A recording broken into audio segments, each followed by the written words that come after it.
Hi friends, welcome back to my channel Civil Stuff by Wahid.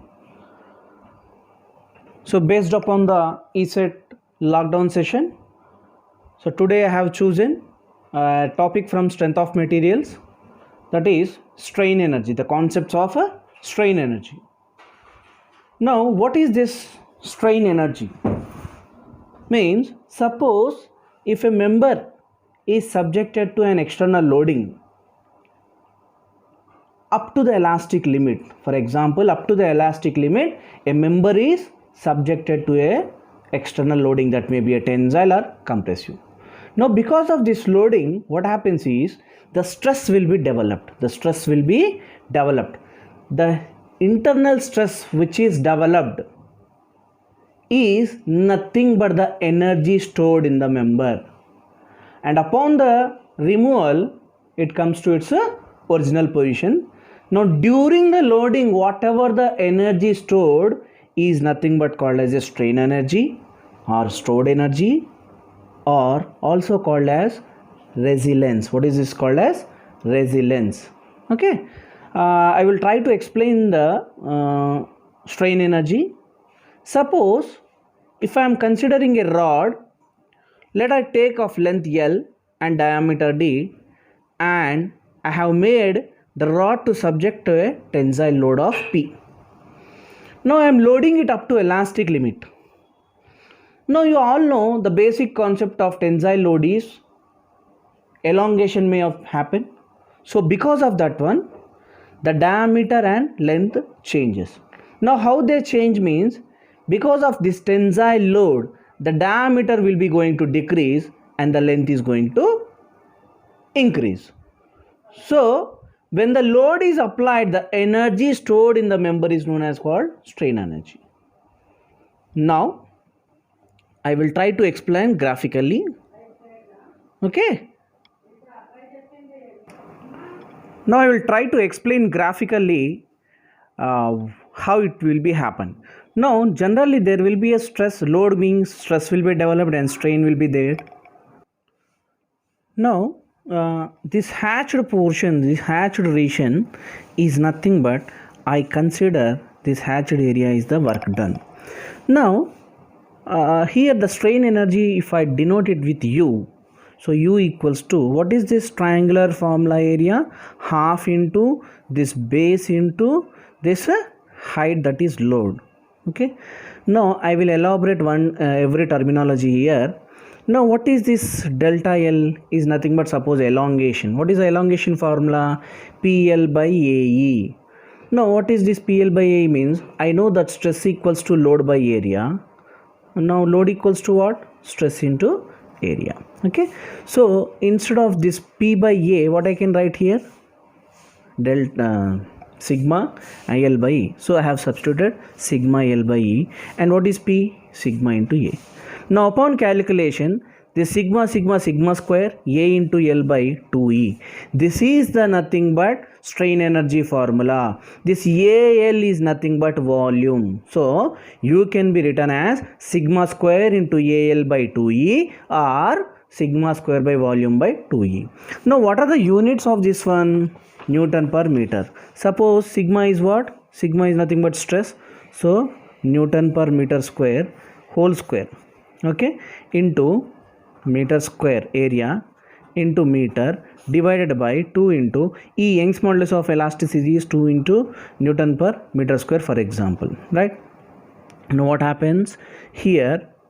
1 Newton square by meter power 4 into meter square into a meter by Newton per meter square. So this meter power 4, this all gets cancelled. So I remain with Newton meter. So or kilonewton meter. Like that, the units of the strain energy is what? Newton meter or kilonewton meter. Okay. Now I said you strain energy is also known as, sometimes called as a resilience. Now what is this proof resilience? There is nothing difference between the resilience and proof resilience. Only thing is maximum strain energy stored in the body. Why? When the maximum stored energy will be stored means when the load is maximum. What happens? If the load is maximum, the stress will be maximum. ultimately the strain energy stored in the member will also becomes maximum. So for that the formula will be same, only thing is U max you are supposed to show with as U max, that is strain energy, maximum strain energy equals to sigma square volume by 2E. This is nothing but a proof resistance. Now we'll try to see how the stress formula will be varying, that is strain energy under the different loading conditions. So generally there are three loading conditions. One is gradually, means incremental way, increasing the load from 0 to some support 20, from 0 to 20 in an incremental basis, some interval basis. First you have load with 0, with 5, with 10, with 10, 15, with 20, like that. That is nothing but a gradual. Okay. So next is sudden, directly putting the load of 20 kilonewtons at a time. That is nothing but a sudden. Now impact, what do you mean by impact? The load which is falling from some particular height, some known height. Okay, that is nothing but a impact. Now we'll see one by one. If I go for the strain energy under the gradually applied load, when load increment upon the material is gradual up to elastic limit. Now same again I will explain this graphical. So load versus deflection.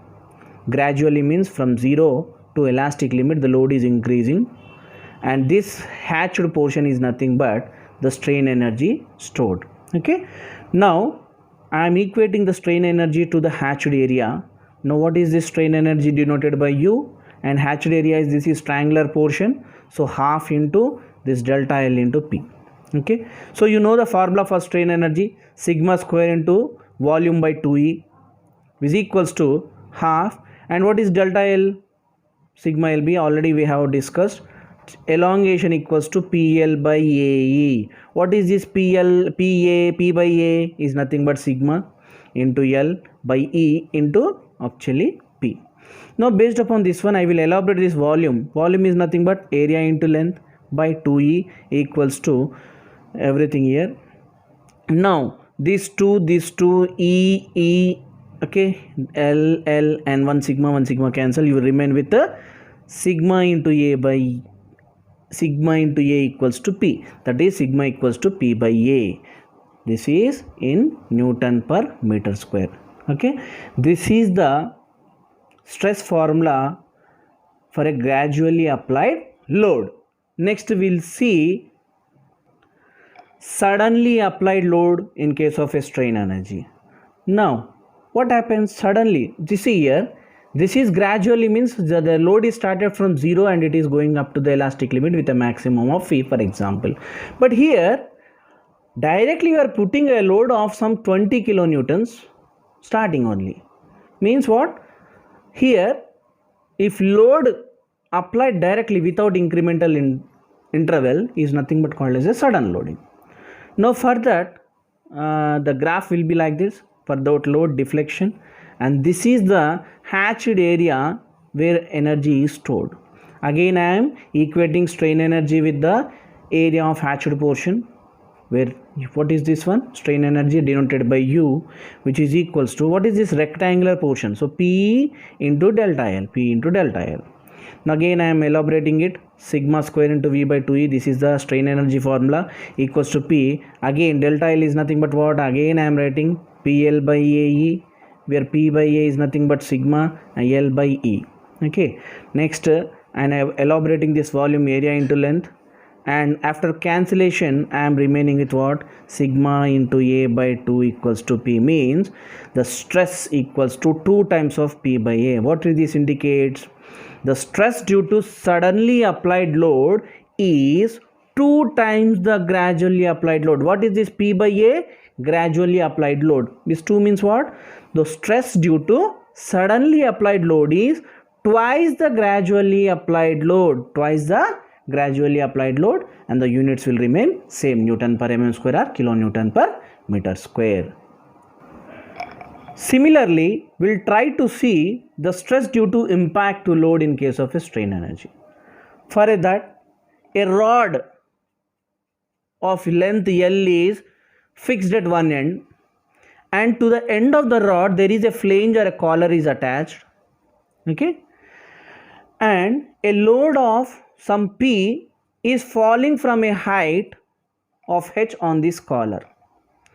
Now this is nothing but called as impact load. Because of this impact load, what happens, this collar, because of this impact loading, it will try to pull, drag it down the external rod. The rod will be dragged down because of this impact loading. Let I consider, because of this dragging, it may change in its elongation, means the length may increase of delta. Okay. Now the strain energy U equals to sigma square V by 2E. I can elaborate sigma square into A by 2E. I can consider this one, equation 1. Now what is the work done here? Means because of that load there is some displacement. The work done here equals to load into displacement or distance moved. So this load multiplied by this h into this delta L. I will write this as delta L. So P into delta L. Now I will be consider this as equation 2. Equating equation 1 and 2, what happens here? So P into P of H plus delta L equals to sigma square AL by 2E. This is a strain energy. Now if I elaborate each and every term here, P into P of H plus, what is delta L? PL by AE, that is sigma L by E. Okay, is equals to sigma square into AL by 2E.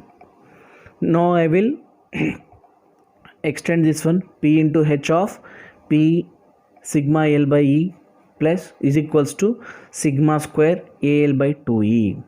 Now what I do is I will make all the terms at one side quadratic equation. So sigma square by 2E into AL, this is plus, if I take that minus, that side minus, so P sigma L by E minus PH equals to 0. Now upon calculation, see, I will be trying to simplify that equation by multiplying the whole equation with the 2E by AL on both sides.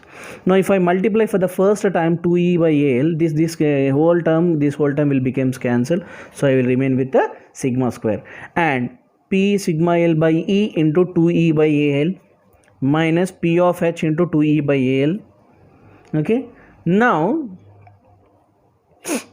see here,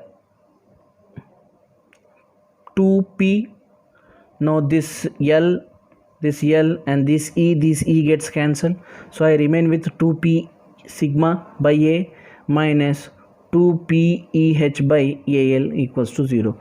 On solving this quadratic equation, I will get a formula of sigma equals to P by A into 1 of root plus 2AEH by PL.